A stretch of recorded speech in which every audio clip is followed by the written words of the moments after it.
රුවන්වැලි මහා සෑය ළඟට ගිහිල්ලා තියෙනවද? රුවන්වැලි මහා සෑය කියලා කියන්නේ මිනිස්සු බහුල වශයෙන් ගැවසෙන ස්ථානයක්. නමුත් ඒ පූජා භූමියේ ඉන්න ඔක්කොම මිනිස්සු කියලා හිතාගෙන ඉන්නවා නම් ඒක වාගේ නොදැනුවත්කම. ඇත්තටම ඇයි අපි එහෙම කියන්නේ? ඒකට හේතුව දැනගන්න දිගටම වීඩියෝ එක බලන්න. රුවන්වැලි මහා සෑයේ හුඟක් හාස්කම් තියෙනවා. මේ පින්බිමේ සැරිසරන සමහර භික්ෂුන් වහන්සේලා ඉතාමත්ම අභිරහස්. හැබැයි බොහෝ වෙලාවට ඒ ස්වාමින් වහන්සේලා ඉන්නේ භාවනානුයෝගීව. ඒ නිසා ඒ හිමිවරු එක්ක කතා කරන්න බෑ. අපි කතා කරන්න උත්සාහ කළත් නැහැ. නමුත් උන්වහන්සේලා ආවේ කොහෙන්ද යන්නේ කොහෙටද කියන එක කවුරුත්ම කවදාවත් දැකලා නැහැ. ඒක ඇත්තටම අභිරහසක්. රාත්‍රී කාලයට වගේම දහවල් කාලයට සෑමලුවේ උන්වහන්සේලා භාවනානුයෝගීව වැඩ සිටිනවා. සමහර වෙලාවට ඒ වගේ ගිහියන් ගැනත් වාර්තා වෙනවා. ඒ ගිහි පින්වතුන් සාමාන්‍ය මිනිස්සුන්ට වැඩිය ගොඩක් වෙනස්. ඒ වගේම සමහර අවස්ථාවල විවිධාකාරයේ වර්ණ රටා දර්ශනය වන එකත් ඇත්ත කතාවක්. මෙතනදී එහෙන විවිධාකාරයේ ශබ්දත් ඕනතරම් තියෙනවා. රුවන්වැලි සෑය වන්දනා කර ගැනීම බුදුරජාණන් වහන්සේ ජීවමානව වන්දනා කර ගැනීමක් හා සමාන විදිහට බෞද්ධ ජනතාව සැලකන්නේ ඒ නිසාම තමයි. ඒ නිසා ඒ වගේ උතුම් පුණ්‍ය භූමියක මේ ආකාරයේ විස්මයජනක බොහෝ දේ සිද්ධ වෙන එක පුදුමයක් නෙවෙයි. කොහොම හරි අද අපි කතා කරන්න යන්නේ ඒ ගැන නෙවෙයි. අද අපි කතා කරන්නේ රුවන්වැලි මහා සෑය ළඟ ඉන්න මානව රූපී නාගයන් හෝ රෙප්ටිලියන් ජීවීන් ගැන. රුවන්වැලි මහා සෑය කියලා කියන්නේ අනුරාධපුර මහා විහාරයට අයත් වන ප්‍රධානම දාගැබයි. ශ්‍රී ලංකාවේ ජීවත් වන බෞද්ධ ජනතාව ඉතාමත්ම භක්තියෙන් වන්දනා කරන රුවන්වැලි මහා සෑය චෛත්‍යය බොහොම අනුවස් තිබෙන ස්ථානයක් විදිහටත් සැලකෙනවා. මේ චෛත්‍ය රාජානන් වහන්සේගේ ඉදිකිරීම් කටයුතු වලට මූලිකත්වය අරගෙන තියෙන්නේ දුටුගැමුණු රජතුමා විසින්. රුවන්වැලි මහා සෑය කියලා කියන්නේ දැනට ලෝකයේ බුදුන් වහන්සේගේ ධාතුන් වැඩිම ප්‍රමාණයක් එකම ස්ථානයක නිදන් කරලා තියෙන එකම තැන.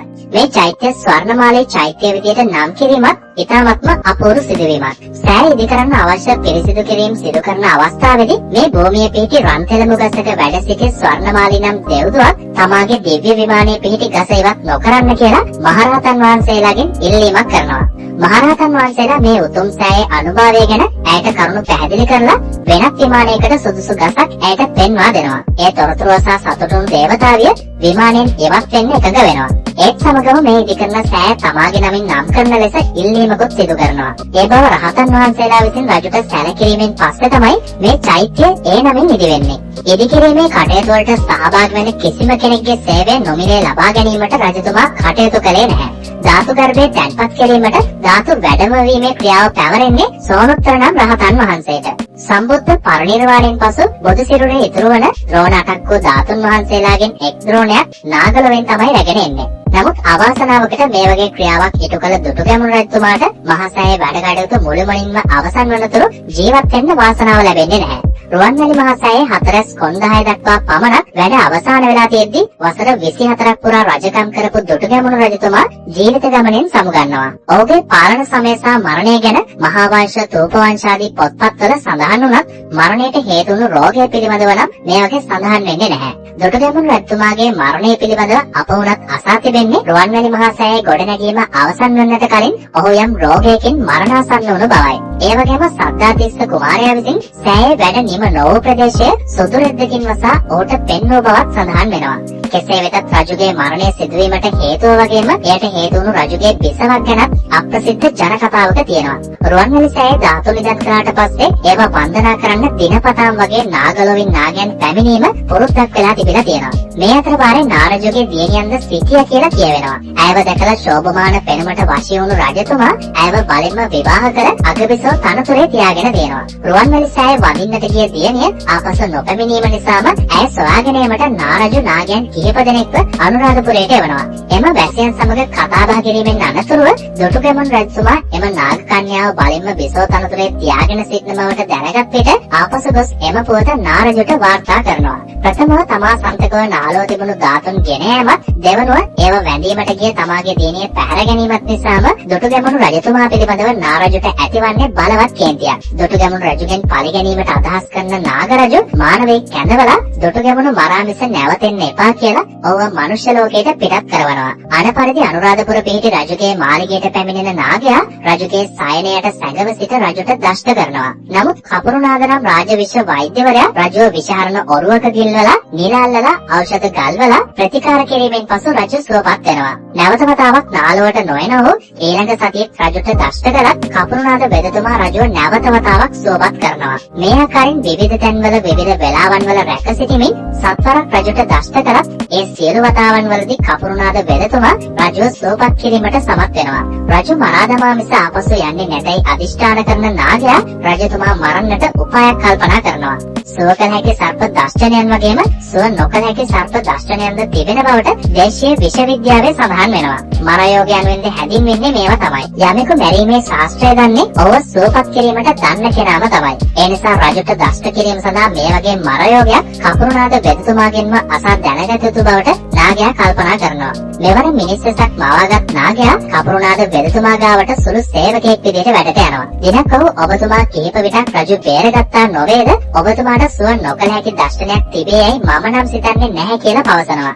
විෂවේදකම සොයාගත්ත ඍෂීන්ට පවා සුව කළ නොහැකි ආකාරයේ දෂ්ටනයන් තිබෙන බවට මේක ප්‍රතිචාර විදිහට කපුරුනාදතුමා ප්‍රකාශ කර තිබෙනවා.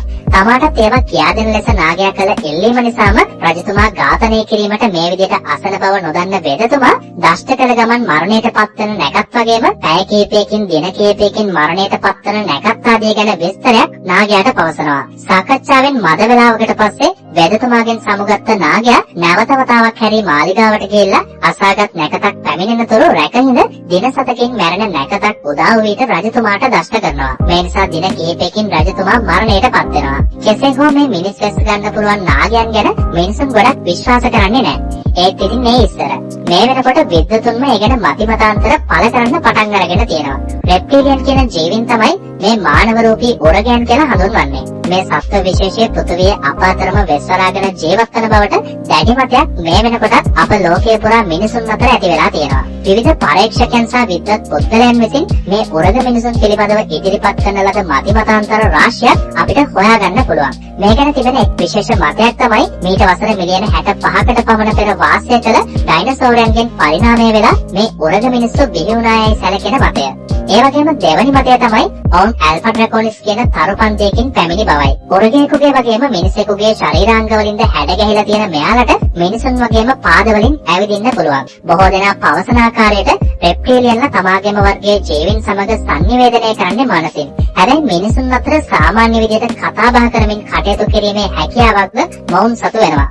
කොහොමරි මේ මිනිස් වැස් ගන්න පුළුවන් නාගයන් ගැන අදටත් ලොකු අභිලාෂයක් ඉතිරි වෙලා තියෙනවා. කොහොමරි මේ රෙප්ටිලියන් කියන්නේ පිටසක්වලින් නම් පිටසක්වලිනුත් බුදුදහම දන්නවද? මොකද මිනිස් වැස් ගන්න පුළුවන් නාගයන් ගැන කතා රසක්ම පැරණි කතාවල සඳහන් වෙනවා.